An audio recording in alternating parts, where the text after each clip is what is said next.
For Manny Pacquiao, impossible is nothing. By Ryan Sangalia.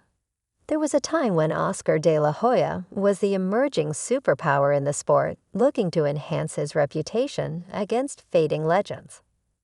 The swagger he exhibited in twice dominating an Over the Hill, but still viable box office force, marked his arrival as the sport's main attraction. There was more symbolism than competition occurring on those two nights more than a decade ago. De La Hoya's two fights with Mexican legend Julio Cesar Chavez, which produced 4th and 8th round TKO wins respectively, were not summit clashes but ritualistic passings of the torch. The aging Chaves was bloodied and embarrassed in their initial contest, and in a rematch fared no better, taking a physical pounding before retiring on his stool. Saturday night in Las Vegas, it was the Golden Boy's turn to remain in his corner after 8 rounds, the anticlimax to a one-sided drubbing at the hands of WBC lightweight champion Manny Pacquiao. As has been the pattern with De La Hoya's fights over the last 5 years, the event far surpassed the action in the ring. Pacquiao came to fight, while De La Hoya failed to hold up his end of the bargain. Initially, the idea of matching Pacquiao, who had never previously weighed more than 134 pounds for a fight, with the Mexican-American icon at welterweight inspired outrage from the media. How could this fight even be sanctioned? Were the cries from the press. After all, the division of weights is meant to preserve the integrity and fairness of boxing. Money talks, however, and the money being offered to Pacquiao to skip a division and move up to face a man who had once earned, or better yet was dubiously handed, a middleweight alpha belt was too significant to reject.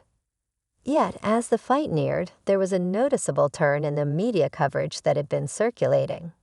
Perhaps it is a testament to how well Golden Boy Promotions, in association with Top Rank, had promoted the fight. Media kits were not short on language highlighting the accolades of Pacquiao, nor were they shy on the accomplishments of De La Hoya. Mainstream media outlets, long fond of De La Hoya, gobbled it up, and shortly after the boxing contingent followed suit. Or perhaps it was the realization that Pacquiao had rolled the dice numerous times, and his hot streak over the last 3.5 years was one you could set your watch to. Contrast that with the fact that De La Hoya had gone 3-3 in his 6 previous fights and dedicates more energy to his promotional company than to his boxing career. Pacquiao underlined that, at 35 years old, De La Hoya remained merely a name, no longer the great fighter he had been a decade ago. For De La Hoya, now 39-6, 30 KO, the end of his reign as the sport's preeminent box office attraction seems to be at hand. Though it has been a common occurrence for him to fall short in his most significant fights, De La Hoya had never absorbed the kind of sustained beating that had summoned the call for retirement. Until now, losses to Bernard Hopkins, Shane Mosley, and Felix Trinidad had rubbed off some of his luster to the boxing faithful. Still, mainstream fans had taken solace in his saving graces, the close decisions and other silver linings that have punctuated most of his fights. There was to be no silver lining against the smaller Pacquiao, just the humbled and bruised ego of a man whose pugilistic flame is no more than a flickering match. Interestingly, this is not the first time a lightweight has risen in weight to beat De La Hoya. With only one fight in between, Shane Mosley leaped from lightweight to welterweight to win a 12-round decision over De La Hoya in 2000.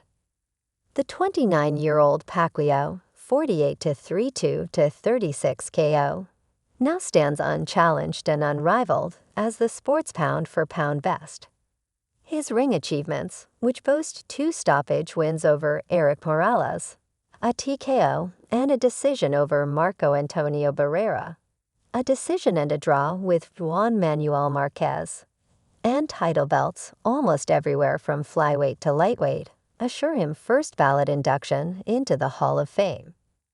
With this win, Pacquiao further distances himself from the sport's number 2 best fighter, unbeaten Joe Calzaghe of Wales.